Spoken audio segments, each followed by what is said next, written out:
I just got back from a rooftop sauna cold plunge in Medellin, Colombia, and I was in this sauna, blistering hot, sweat is dripping down everyone. There's three of us in the sauna, my friend to the right, and then my other newer friend sitting across from me. And both these people are seven-figure entrepreneurs.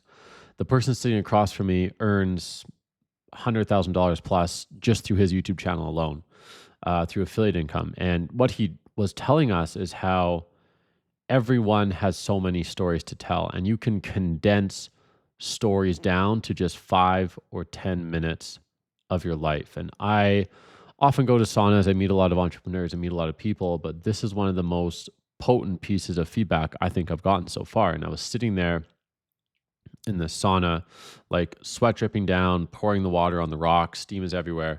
And I was captivated by what he was saying because he was using an example from his life where there was just five pivotal moments that actually changed the course of his life. And the my other friend to my right, she asked him like, "Hey, how do you always have new ideas for YouTube videos? Do you run out of ideas? Like what happens?" And what he's saying is that if you condense the stories you tell down to going super deep into 5 or 10 minute chunks of your life, you have almost infinite stories that you can tell from your actual life. So for example, I could tell a story right now, the 10 minutes leading up to when I quit my job at the accounting firm, which completely changed the trajectory of my life. So this was 2016. I was sitting around this circular table in a stuffy accounting office, and I was in audit. So that meant that we were in a client's office auditing their financial statements to determine whether or not they reflected the economic reality of the business. Now, companies don't really like the auditors because it's our job to find mistakes in their financial statements. So they give you the worst room, the worst chairs, the worst desk. It was one of those circular desks with no leg rooms. You have to like put your leg to the side of the desk and you're looking around sideways on these laptops trying to complete the audit. And I had been playing with the idea for about 6 months at this point of leaving my job, starting a business. I had put in a couple of months of cold calling companies before my job started. And I didn't have any sales yet, but I did have a few people that were interested.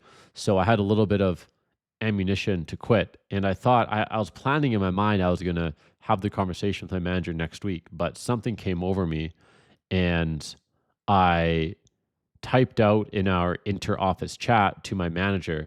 Her name was Emily. And I put in like, "Hey, Emily, are you free for a coffee? I wanted to talk to you about something," which is kind of an ominous message. And then I had it typed out, and then my finger was just hovering over the enter key for probably like an hour. It was just there.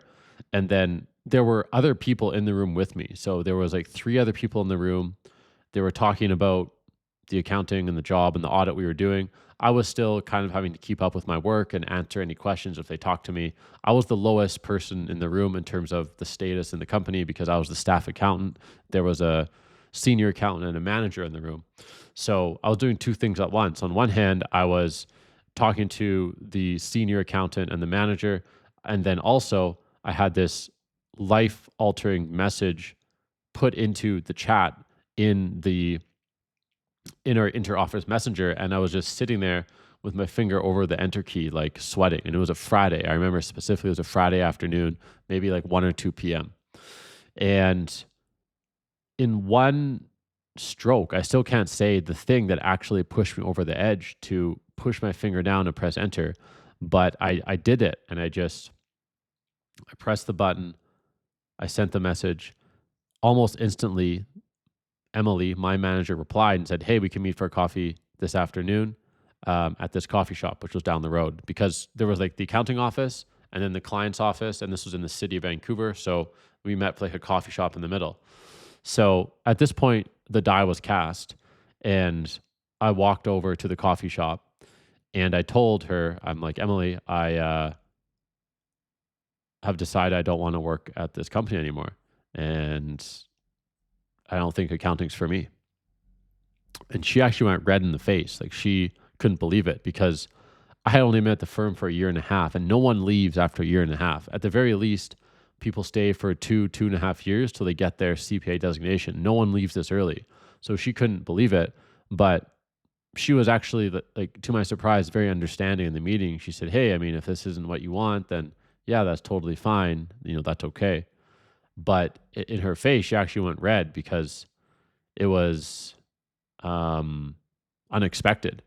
And I was so vehement about starting my business at this point. I only gave 2 weeks notice, which this was the busy audit season. So no one was happy about that. They said, "Hey, Sean, can you stay on till like the end of the month or maybe 2 months, finish the audit that you're on?" And I said, "No, it's 2 weeks." So when I think back to that story, that entire thing that I just told you guys here in this video was like 10 minutes of life. And that's just one example of a life changing moment in my journey. So, in a roundabout way, this video is to encourage people, you watching this, to think back on your life and think about those 5 to 10 minute chunks that you could turn into a compelling story. And if you're someone that has any desire to make content, you can turn that content into stories for YouTube, for social media, for your email, website, wherever.